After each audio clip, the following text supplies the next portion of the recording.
Good morning everyone. I just thought I'd do a quick video just going through some of the key ideas that you might need for Monday's exam.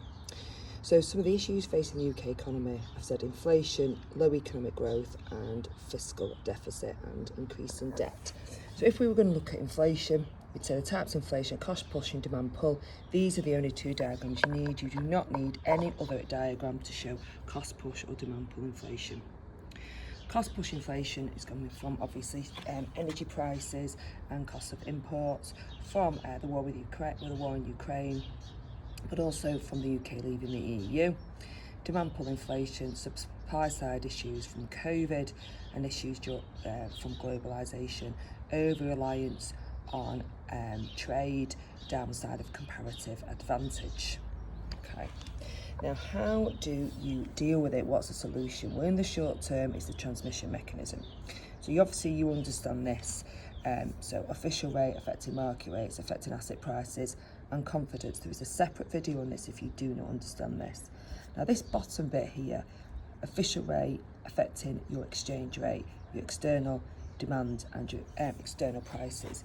This is your idea that if the official rate increases, the exchange rate will rise. This will mean exports are dearer and imports are cheaper. That relates directly to cost push inflation, okay, because this has come from imports being more expensive and here imports are cheaper.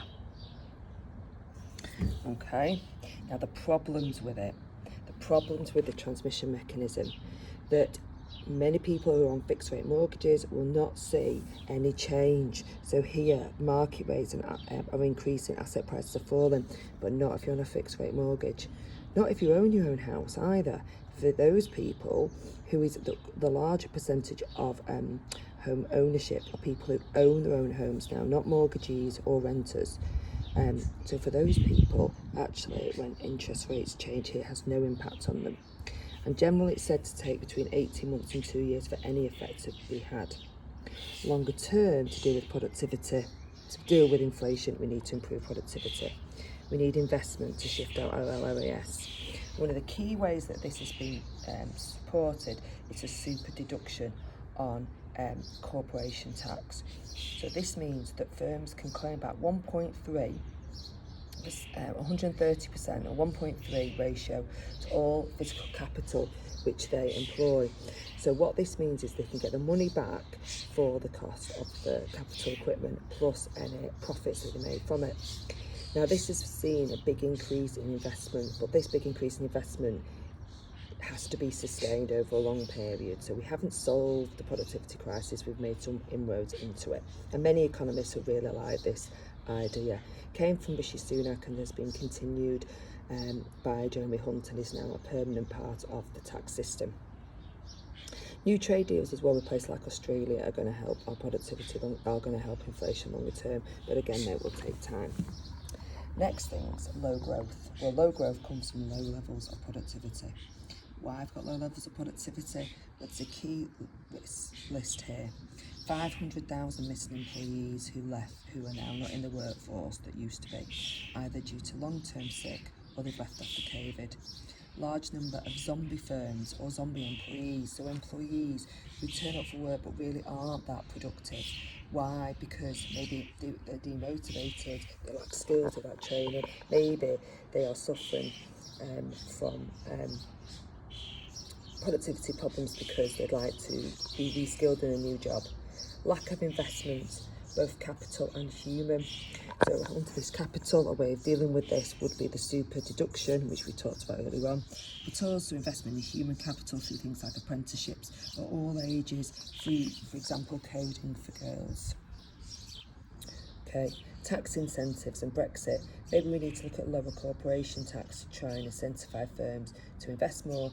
And one country who's benefited from lower corporation tax recently reported is Ireland and obviously Switzerland. And also changes in governments have created massive amounts of uncertainty for businesses. So they've not wanted to invest because they've not been sure what the next government or that government is going to do in the future. This is a really important point, actually, a lack of certainty. Okay, so issues to actually improve growth, it's going to take time and it needs a steady shift. Other problems that we've got in the UK economy: budget debt or deficit. So really, our budget deficit debt is too high. So the deficit is over 100% of GDP. Debt is over 100% GDP. Well, the problem with this is it crowds out private sector investment and the cost to finance previous debt. And the problem for the government is it wants to invest in certain key industries: green energy, IT, computing, AI, pharmaceuticals, but it struggles because of the cost of borrowing for themselves. Other areas they would like to look at is transport and specific education, for example STEM and computing. There's been a big drive for computing and maths teachers and things like maths schools to try and drive up skills in that particular area. So just a very, very quick video going through some of these key ideas. I would strongly suggest you watch the videos and read the articles which are placed on Teams in the last few days.